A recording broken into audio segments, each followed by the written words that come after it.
Hey guys, it's Melissa Thomas from C2C Stamping, and welcome to day 9 of our 12 Days of Christmas.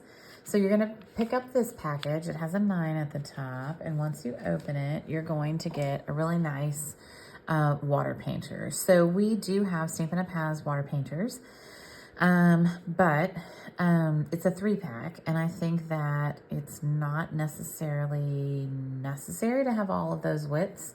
This is a little bit more affordable, and I feel like this one, you know, if you don't love it, you can give it to the grandkids or something, but I think it's a little fun. We're gonna actually grab our watercolor paper. So your watercolor paper, these sheets are large. They're 5, I think they're 5 by 7, right? Yeah, 5 by 7. So I like to cut them in half to 3.5 by 5 because it gives you a nice surface to work on. I'm going to show you 2 different techniques. So one of them, you can do 1,000 things, but one of them you can actually, once you've got your water in here, you can wet your sheet, and you can just kind of, we can get some water and make sure it's kind of evenly wet. And it might not be super even, but all right, we're gonna wet our sheet, and then we're going to get our piece, and this is inked up with a water-based ink, right? So one of our traditional stamp pads, and we're gonna stamp it, and the water, woohoo, is gonna help it to blow out and make something really painterly and fun. So this is one way that you can do it. You can also stamp it and add water later. You'll get 2 very different effects. So that's a fun technique. If you wanted to do this in a light color, like maybe a petal pink, let it fully dry and then come back in and add like a detailed image with like Orchid Oasis or a darker color. It can also provide a really fun effect. So that is one technique that you can do with this. One of the other ones that I wanted to show you was you can take your water painter and you can take a piece of your paper and you can add a bunch of colors. So I could literally just sit here and I think I want to do some fun colors. So we'll do some blue and some that. And maybe, oh, Calypso Coral's fun. Where's Melon Mambo? Yeah. So we could go and we could just add some color. Maybe I want to, you know, I'm going to try to do some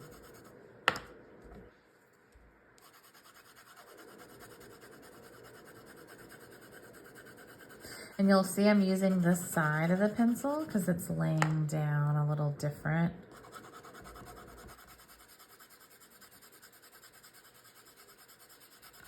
And there's a lot of texture on this paper, and so you get a lot of texture.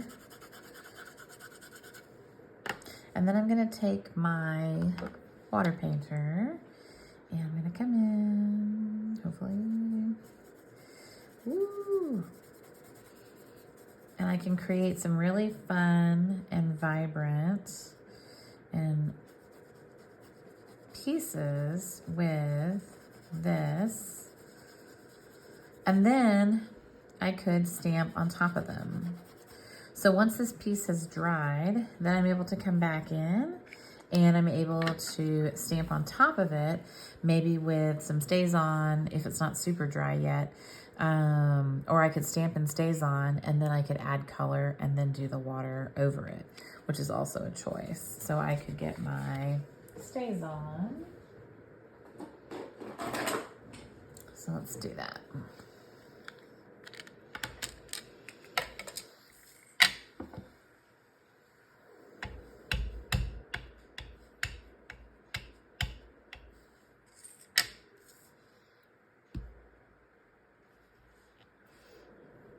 And because of the texture, I like to make sure that I press extra hard because I want to make sure that I've got a really good image, even though the paper is kind of textured. And then because I use Stays On as a reminder, you got to use your StazOn cleaner. So this is more of a chemical, the permanent ink is, and so you have to make sure that you've got a really nice, you know, that you've gotten all of that stuff up and that you're taking good care of your stamps.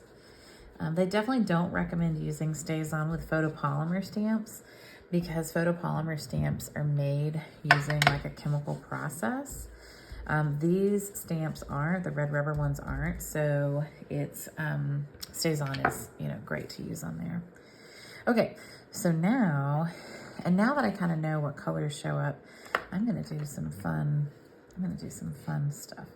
So I'm just gonna come in and I'm gonna very painterly, you'll notice, like there's not a ton of rhyme or reason here, right? I'm gonna add some color.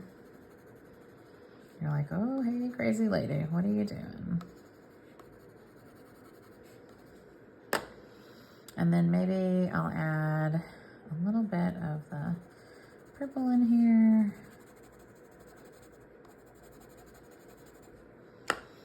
And then we'll do maybe a little bit of brown for the bench.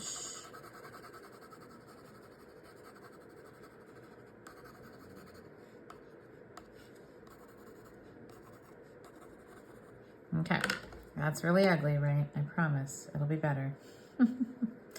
All right, so we're gonna come in and we're going to paint the bench.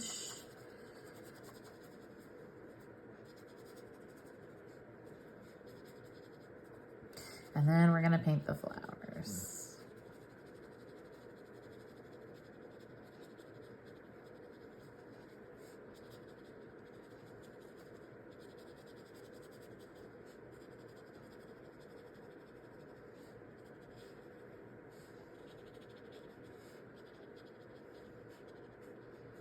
Nice, okay. So just a couple of ways and techniques that you can use this to create some really different looks. This is still wet, so if it feels cold to the touch, it's still wet. But some fun ways that you can use the watercolor paper to add some texture and depth. I do really love the feeling of it. I think it adds a really nice weight. And I think this would look beautiful on a card front. So, okay. All right. We'll see you tomorrow for day 10. We're going to make another card tomorrow. Bye, guys.